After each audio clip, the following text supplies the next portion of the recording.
স্বরাষ্ট্রমন্ত্রী আইনের ব্যাখ্যা না দিয়ে আইনমন্ত্রী আইনের ব্যাখ্যা দিবেন। স্বরাষ্ট্রমন্ত্রীর এসবে মনোযোগ দেওয়া দরকার। স্বরাষ্ট্রমন্ত্রীর মনোযোগ দেওয়া দরকার। সারা দেশে কোথায় কোথায় সন্ত্রাসীরা রয়েছে সেই সকল সন্ত্রাসীদের তালিকা করে তাদেরকে বিচারের ব্যবস্থা করা দরকার। আমরা রক্ত জড়িয়েছি বলে আপনারা আজকে সংসদে প্রধানমন্ত্রী স্বরাষ্ট্রমন্ত্রী হয়েছেন। আমরা সংবিধান সংশোধনের জন্য এখানে আসি নাই, সংবিধান সংস্কারের জন্য আমরা এসেছি। ধন্যবাদ মাননীয় চিফ হুইপ। আপনি বলেন মাননীয় সদস্য আপনি বসুন দয়া করে, বসুন দয়া করে। জি চিফ হুইপ আপনি আবার জি, আপনার মাননীয় বক্তব্য স্পিকার, সমাপ্ত আপনাকে করেন। ধন্যবাদ। এই পর্যায়ে আলোচনায় অংশগ্রহণ করবেন নোয়াখালী ৬ আসন থেকে নির্বাচিত মাননীয় সদস্য জনাব আব্দুল হান্নান মাসউদ। জনাব আব্দুল হান্নান মাসউদ, জনাব আব্দুল হান্নান মাসউদ। স্পিকার, আমাদের বিরোধী দলীয় হুইপ কথা বলতে চাইছিলেন, সেই হুইপ কথা বলতে চাইছিলেন, ওনার পরে আমি কথা বলবো। বিরোধী দলের চিফ হুইপ, মাননীয় বিরোধী দলের চিফ হুইপ।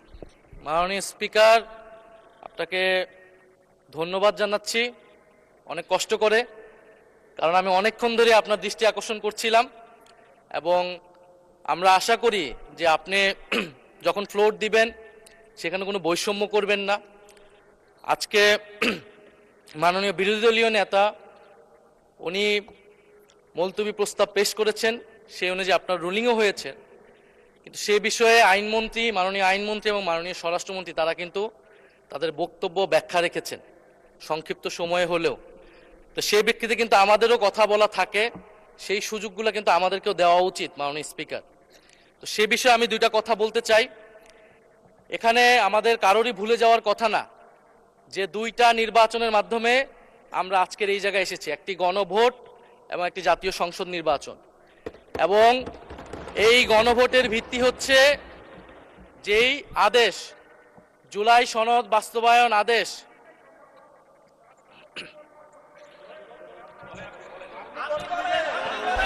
আপনি বলেন।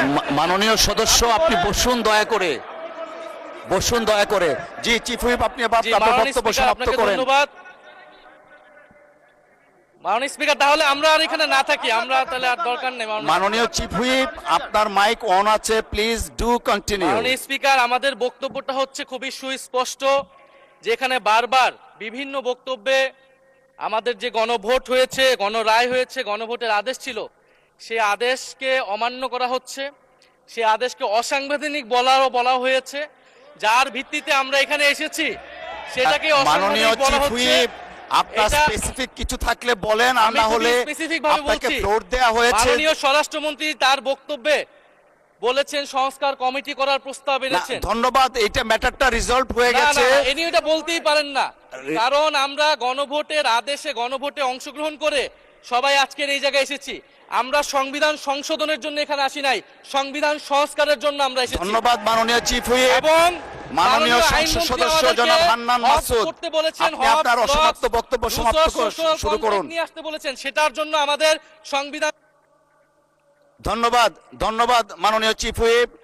জাতীয় সংসদের মাননীয় সদস্য নোয়াখালী ৬ আসন থেকে নির্বাচিত জনাব আব্দুল হান্নান মাসুদ, আপনি আপনার অসমাপ্ত বক্তব্য সমাপ্ত করুন। ধন্যবাদ মাননীয় স্পিকার। একটু একটু একটু ধৈর্য ধরেন, মাননীয় ওনার বক্তব্যটা স্পিকার, শেষ হোক। আমি একটু বসেন, আব্দুল বক্তব্যটা হান্নান শেষ হোক মাসুদ ওনার। এখানে দাঁড়িয়েছি নিপীড়িত, লাঞ্ছিত, বঞ্চিত মানুষের প্রতিনিধি হয়ে কথা বলতে। আমি এসেছি। ওনার বক্তব্য 6 মিনিট। মাননীয় স্পিকার, আমি বুঝতে পারছি না সময়গুলো কিভাবে বন্টন করা হয়। সরকার দলের হলো 8 মিনিট, বিরোধী দলের হলো 6 মিনিট, এভাবে তো কথা বলতে পারবো না। মাননীয় স্পিকার, পাশাপাশি আমি এই সংসদের সর্বকনিষ্ঠ এমপি, বাংলাদেশের ইতিহাসের সর্বকনিষ্ঠ এমপি। আমি এখানে দাঁড়িয়ে আপনারা যে জেনজির কথা বলেন, সেই জেনজির প্রতিনিধি হয়ে আমি সংসদে কথা বলতে আসছি। আপনি যদি বলেন যে জেনজিরা কি চাই, আমি বলছি জেনজিরা 72-এর সংবিধান আর চাই না। আপনি যদি বলেন জেনজিরা কি চাই, আমি বলতে এসেছি জেনজিরা এটাই চাই, স্বাধীনতার 30 বছর পরে জন্ম নিয়ে আমার মতো যারা সন্তানরা রয়েছে তারা কেন ভোটাধিকার পাই নাই, তার জবাব চাই। আমরা তো স্বাধীন বাংলাদেশে জন্ম নিয়েছি মাননীয় স্পিকার।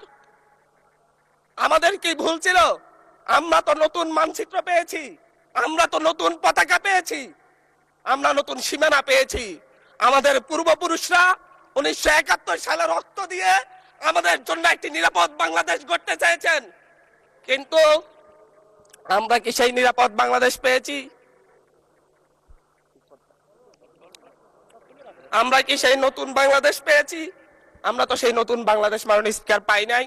71-এ 30 লক্ষ মানুষ শহীদ হয়েছে, জীবন দিয়েছে, তাদের পরবর্তী সন্তানরা যেন নিরাপদ বাংলাদেশে ভোটাধিকার পায়, যেন রক্ষী বাহিনী না হয়, যেন ভোটাধিকার পায়, যেন আবার দুর্ভিক্ষ না হয়। কিন্তু আমরা কি দেখেছি? আমরা দেখেছি বাংলাদেশে দুর্ভিক্ষ হয়েছে। 1973 সালে ভোট চুরি হয়েছে।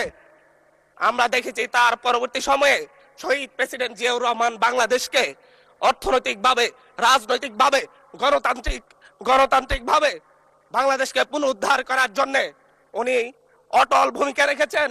উনি আমার দ্বীপ হাতিয়াতে 3 বার গিয়েছেন। আমি যেদিকে তাকিয়েছি, আমার এই বেড়িবাঁধ কে করে দিয়েছে?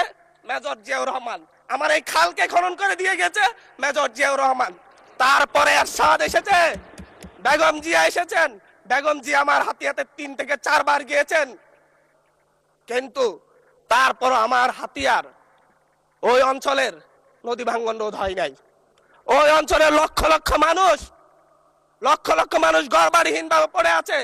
আমি এই ইলেকশনে ভোট ডাকাতি দেখেছি, আমার গাড়ি বহরে হামলা করা হয়েছে। আমি কি এই ইলেকশনের জন্য নিজের রক্ত জড়িয়েছি? আমি আজকে স্বরাষ্ট্রমন্ত্রী আছেন, মাননীয় প্রধানমন্ত্রী আছেন, আমি এখানে প্রশ্ন করি, আমি কি রক্ত জড়িয়েছি? আমরা রক্ত জড়িয়েছি বলে আপনারা আজকে সংসদে প্রধানমন্ত্রী, স্বরাষ্ট্রমন্ত্রী হয়েছেন। নগদ নিয়ে এলো হার না মানা হার অফার। সর্বনিম্ন 10,000 টাকা রেমিটেন্স নগদে পাঠালে থাকছে স্বর্ণের হার জেতার সুযোগ। রক্ত ঝরার পরে, রক্ত ঝরিয়ে গুলিবিদ্ধ হয়ে 3 দিনের মাথায় গুলিবিদ্ধ হয়ে, দয়া করে 3 থামুন। দিনের মাথায় মাননীয় সংসদ সদস্য, আপনার বক্তব্য অব্যাহত রাখুন। 144 ধারার মধ্যে আবার নিজেই গুলিবিদ্ধ পা নিয়ে বের হয়ে গিয়ে সংবাদ সম্মেলন করে বলেছি আবার রাস্তায় নামুন, আজকে প্রতিহত হতে হবে। আমরা বলেছি নতুন বাংলাদেশ দিব। আমরা নতুন বাংলাদেশ আবার প্রতারণার রাজনীতি দেখতে চাই না, প্রবঞ্চনার রাজনীতি দেখতে চাই না। যেই গণভোটের পক্ষে আমাদের মাননীয় প্রধানমন্ত্রী প্রচারণা চালিয়েছেন, যে আদেশের পক্ষে মাননীয় সরকার দলীয় সংসদ সদস্যরা প্রচারণা চালিয়েছেন, আজকে এখানে এসে কেন এটা নিয়ে আবার দীর্ঘ আলোচনা হতে হবে? আমরা 90-এর গণঅভ্যুত্থানের কথা বলে যাই নাই। 3 জোটের রূপরেখা হয়েছে, বাংলাদেশ গণতান্ত্রিক ভাবে উত্তীর্ণ হবে কথা দেওয়া হয়েছিল, কিন্তু 94 সালের মাগুরার নির্বাচন কারা আয়োজন করেছিল? কারা 94 সালে মাগুরার নির্বাচন আয়োজন করেছিল? আজকে আবার এই সংসদে দাঁড়িয়ে আবার এমন একটা ব্যবস্থা নিয়ে যাচ্ছেন, আরেকবার যে মাগুরার নির্বাচন আয়োজন করবেন না, এর নিশ্চয়তা কে দিবে? এর নিশ্চয়তা কে দিবে? আমি আমার সবচাইতে কম বয়সী প্রার্থী হিসেবে নিজের প্রার্থীটা জমা দিয়ে এলাকায় গিয়েছি প্রচারণা করতে। 3বার হামলা শিকার হতে হয়েছে। আমি সংসদ সদস্য হিসেবে এলাকায় গিয়েছি, সেই জায়গায় আমার উপর হামলা করেছে, সরাসরি ভিডিওতে দেখা গিয়েছে। অস্ত্র নিয়ে, দেশীয় অস্ত্র নিয়ে আমাকে কোপাতে আসা হয়েছে। তারা কারা? ওরা তো তারাই যাদের প্রত্যেকের হাতে বিএনপি দলীয় নেতা কর্মীদের রক্ত লেগে আছে, প্রাণ লেগে আছে। এই বিশ্বাসঘাতকতা মাননীয় স্পিকার, এই রাষ্ট্র আর সইবে না, আপনারাও সইতে পারবেন না। বিশ্বাসঘাতকতার মূল্য এই দেশে আবার দিতে হবে আপনাদেরকে। আপনারা যারা আপনাদের ভাইদের রক্ত জড়িয়েছে, খুন করেছে, খুনের মামলা আছে, তাদেরকে আবার পুনর্বাসিত করে আমাদেরকে খুন করার জন্য লেলিয়ে দিচ্ছেন। চট্টগ্রাম থেকে এক সাংগঠনিক নেতাকে পাঠিয়েছে অস্ত্র সহ আমাদের লোকজনের উপর হামলা করতে।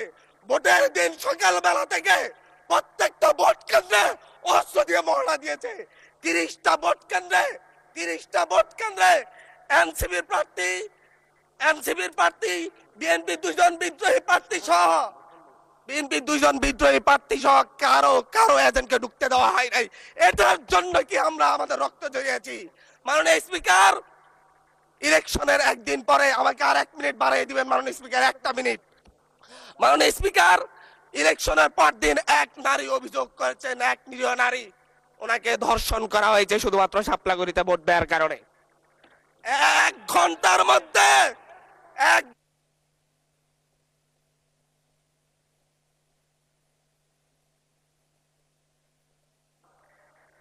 ধন্যবাদ মাননীয় সংসদ।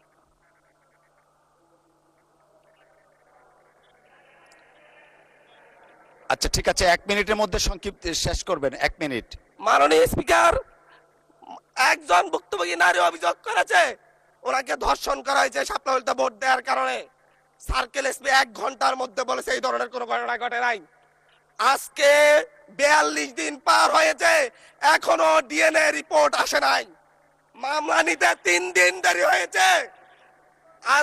সিভিল সার্জন অফিস তদন্ত কমিটি করে দিয়েছে, তদন্ত কমিটির রিপোর্ট জমা দিয়েছে, ভুক্তভোগী নারী জানে না তার তদন্ত রিপোর্ট কি এসেছে। এই ভয়াবহ পরিবেশ তৈরি কারা করছে? আমার মনে হয় স্বরাষ্ট্রমন্ত্রী আইনের ব্যাখ্যা না দিয়ে আইনমন্ত্রী আইনের ব্যাখ্যা দিবেন। স্বরাষ্ট্রমন্ত্রীর এসবে মনোযোগ দেওয়া দরকার, স্বরাষ্ট্রমন্ত্রীর মনোযোগ দেওয়া দরকার। সারা দেশে কোথায় কোথায় সন্ত্রাসীরা রয়েছে সেই সকল সন্ত্রাসীদের তালিকা করে তাদেরকে বিচারের ব্যবস্থা করা দরকার। স্বরাষ্ট্রমন্ত্রীর উচিত ধন্যবাদ মাননীয় সদস্য। নেতা কর্মীরা হত্যার শিকার হয়েছে তাদের বিচারের ব্যবস্থা করা দরকার। ধন্যবাদ মাননীয়